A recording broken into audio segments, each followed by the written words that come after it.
Welcome back to my channel happy mind and happy life. Subscribe பண்ணாதவங்க subscribe பண்ணிக்கோங்க, பக்கத்தில் இருக்கிற பெல் ஐக்கானும் கிளிக் பண்ணிக்கோங்க. இன்றைக்கி வீடியோவில் ஸ்பைசி டொமேட்டோ ரைஸ் தான் செய்ய போகிறோம். கிராம்பு 4 எடுத்துக்கோங்க, ஏலக்காய் 4, பிரியாணி இலை 2, பட்டை 4, இஞ்சி பூண்டு விழுது தேவையான அளவு அரைச்சி வச்சுக்கோங்க. எண்ணெய், மல்லித்தூள்,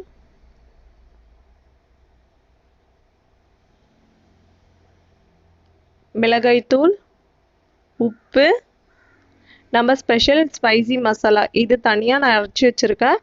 கசகசா, சோம்பு, பட்டை, கிராம்பு இது எல்லாத்தையும் போட்டு நல்லா மிக்சியில் கிரைண்ட் பண்ணி எடுத்து வச்சுக்கோங்க.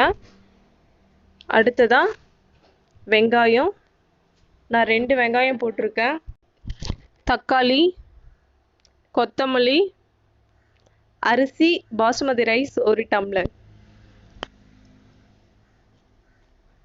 இப்போ எப்படி செய்யலான்னு பார்க்கலாம்.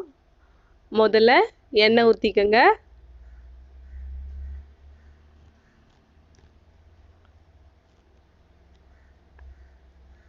எண்ணெய் நல்லா காஞ்சதுக்கப்புறம்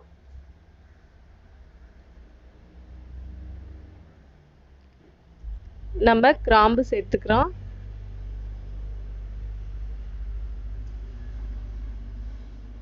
ஏலக்காய், பட்டை, பிரியாணி இலை இதெல்லாம் போட்டு நல்லா மிக்ஸ் பண்ணி விடுங்க.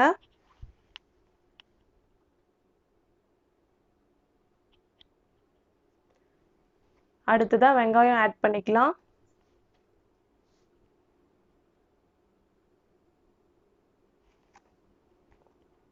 வெங்காயம் நல்லா வதங்கணும்.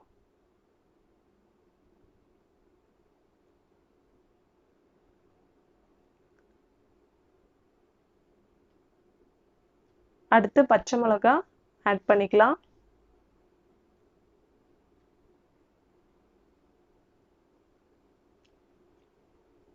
இப்போ நல்லா கலரி விடுங்க.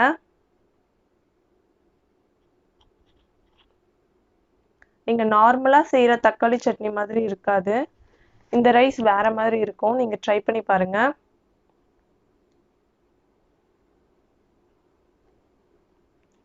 அடுத்ததா இஞ்சி பூண்டு விழுது 3 டேபிள் ஸ்பூன் ஆட் பண்ணிக்கலாம்.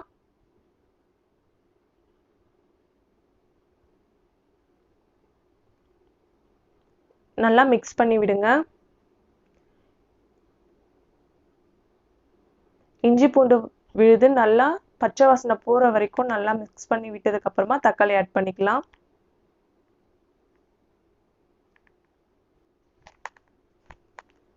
நல்லா மிக்ஸ் பண்ணி விடுங்க.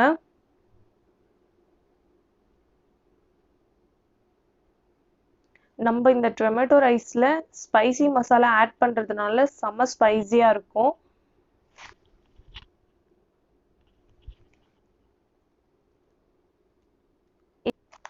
மல்லித்தூள் 2 டேபிள் ஸ்பூன் ஆட் பண்ணிக்கிறேன்.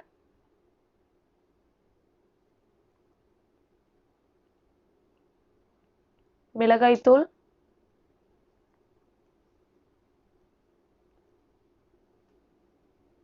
ஒன்றரை டேபிள் ஸ்பூன் போல் ஆட் பண்ணிக்கோங்க. அடுத்ததாக நம்ம அரைச்சி வச்சிருக்கிற மசாலா கசகசா, சோம்பு, பட்டை, லவங்கம், ஏலக்காய் இது எல்லாமே போட்டு நல்லா மிக்ஸ் பண்ணி நான் அரைச்சது உங்களுக்கு காமிச்சிருக்கேன். அடுத்ததாக உப்பு சேர்த்துக்கோங்க.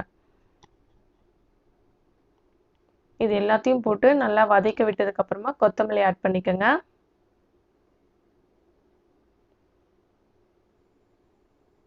மசாலாவை நல்லா கலரி விடுங்க. இப்போ நம்ம ரைஸ் போட்டுக்கலாம். பாசுமதி ரைஸ் தான் 1 டம்ளர் ஊற வச்சிருக்கேன். நீங்கள் 2 டம்ளர் ஈக்குவலுக்கு தண்ணி எடுத்துக்கோங்க. நல்லா மிக்ஸ் பண்ணி விடுங்க.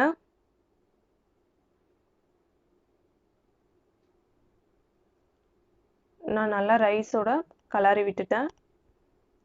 அடுத்ததான் நம்ம தண்ணி ஆட் பண்ணிக்கலாம். நான் இன்னைக்கு 1 டம்ளர் அரிசிக்கு 2 டம்ளர் தண்ணி எடுத்திருக்கேன்.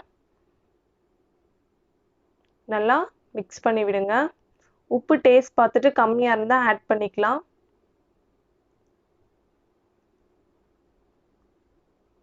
எனக்கு கரெக்டா இருக்கு. இந்த அளவுக்கு கொதி வரட்டும்.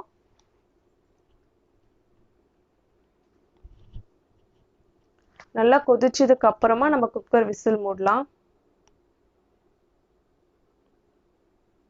பாருங்க எந்த அளவுக்கு கொதிக்குதுன்னு.